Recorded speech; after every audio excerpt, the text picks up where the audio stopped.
Bonjour et bienvenue dans cette capsule d'information sur un concept clé de la gestion documentaire et de l'archivistique, la théorie des trois âges. Dans cette capsule, vous vous familiarisez avec l'une des bases théoriques du domaine des archives.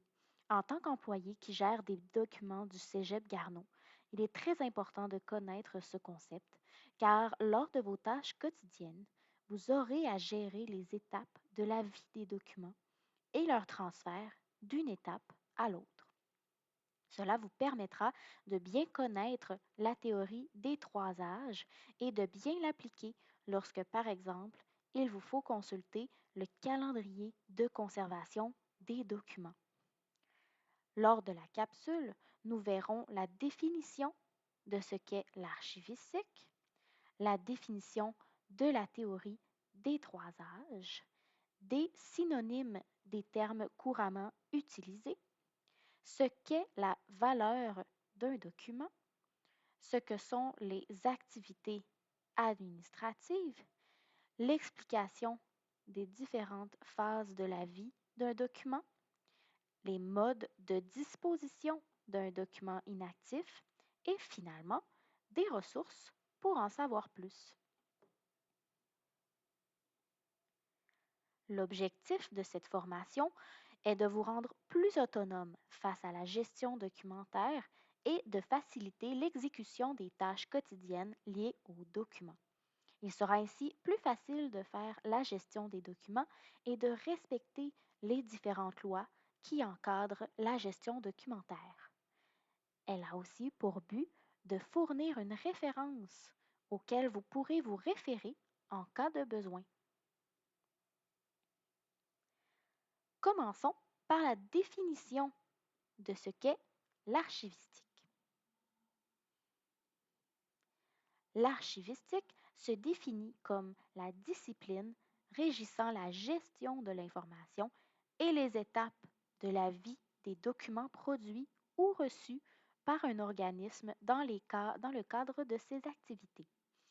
Donc, tout ce que vous recevez ou produisez dans le cadre de vos fonctions, par exemple les courriels, les communiqués, les notes de service et plus encore, sont des documents qui doivent passer par différentes étapes de gestion. Entrons dans le vif du sujet. La théorie des trois âges se définit comme suit. Tout document produit ou reçu par un organisme dans le cadre de ses activités peut passer par trois étapes au cours de sa vie. Il passe d'abord et toujours par une période active. Il peut ensuite passer par une période semi-active et finalement terminer son cycle de vie en devenant inactif. On peut aussi parler de documents actifs en tant qu'archives courantes, de documents semi-actifs en tant qu'archives intermédiaires et de documents inactifs en tant qu'archives définitives permanentes ou historiques. Avant de détailler ces périodes d'activité, nous devons expliquer les deux fondements sur lesquels se base la théorie des trois âges.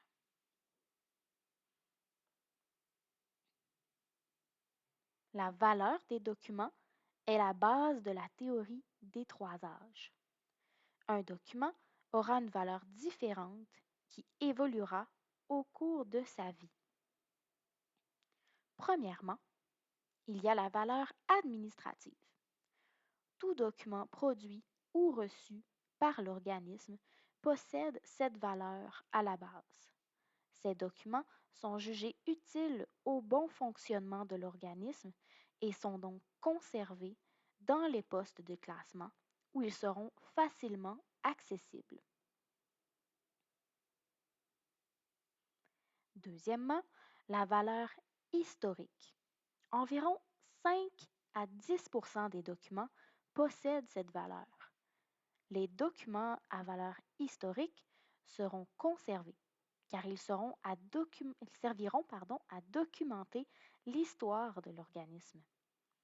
Les documents à valeur historique seront conservés car ils servent à documenter l'histoire de l'organisme. Les documents prennent une valeur historique seulement lorsqu'ils n'ont plus de valeur administrative. Le deuxième fondement de la théorie des trois âges est le fait que les documents sont produits ou reçus dans le cadre de deux grandes catégories d'activités de l'organisme. C'est selon ces activités que les documents sont regroupés et classifiés. Il est donc important de les connaître. Les activités de gestion sont des activités communes à tout organisme. Par exemple, tout organisme aura une direction des ressources humaines ou des ressources financières.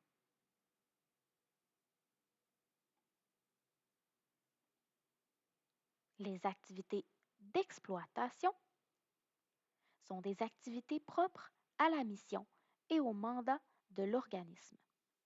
Par exemple, au Cégep Garneau, la direction des études ou la direction de la formation continue sont des activités d'exploitation.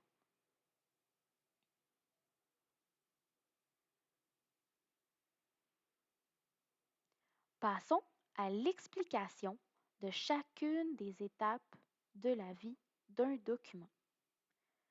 Plus tôt dans la capsule, nous avons mentionné que la valeur des documents change avec le temps. Plus précisément, que les documents vont d'une période active jusqu'à une période inactive. Voyons ces étapes de plus près. Les documents actifs sont ceux qui sont très utilisés par le personnel et qui ont une pleine valeur administrative. Ils sont donc conservés dans les postes de classement afin d'être accessibles en tout temps. Les documents semi-actifs sont moins utilisés par le personnel. Ils peuvent donc être conservés ailleurs que dans les postes de classement. Par exemple, dans un entrepôt de semi-actifs. Cela permet de gagner de l'espace. Mais ce ne sont pas tous les organismes qui se dotent d'un entrepôt. C'est pourquoi la phase semi-active peut ne pas être appliquée. Les documents inactifs ne sont plus utilisés, donc ils ont perdu leur valeur administrative et ils ne sont plus utiles à l'organisme dans le cadre de ses fonctions. Il y a donc deux possibilités de disposition pour ces documents. On peut les détruire lorsqu'ils n'ont plus aucune valeur administrative ou historique ou de recherche. Ou alors, on les conservera s'ils n'ont plus de valeur administrative, mais qu'ils possèdent une valeur historique. Ils deviendront donc des archives historiques qui témoignent de l'histoire de l'organisme.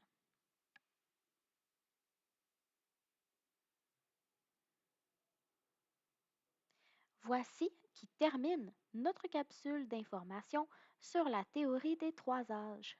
Nous avons d'abord défini ce qu'est l'archivistique et la théorie des trois âges et expliqué les deux fondements sur lesquels elle se base. Maintenant que vous saisissez bien la théorie des trois âges, je vous invite à visionner la capsule sur le calendrier de conservation. Celle-ci vous permettra de mettre vos connaissances en perspective et de mieux comprendre l'utilisation de cet outil indispensable de la gestion documentaire. Pour en savoir plus ou pour toute question, veuillez communiquer avec le service de la gestion documentaire du Cégep Garneau à l'adresse courriel que vous voyez à l'écran. Je vous remercie d'avoir visionné cette capsule.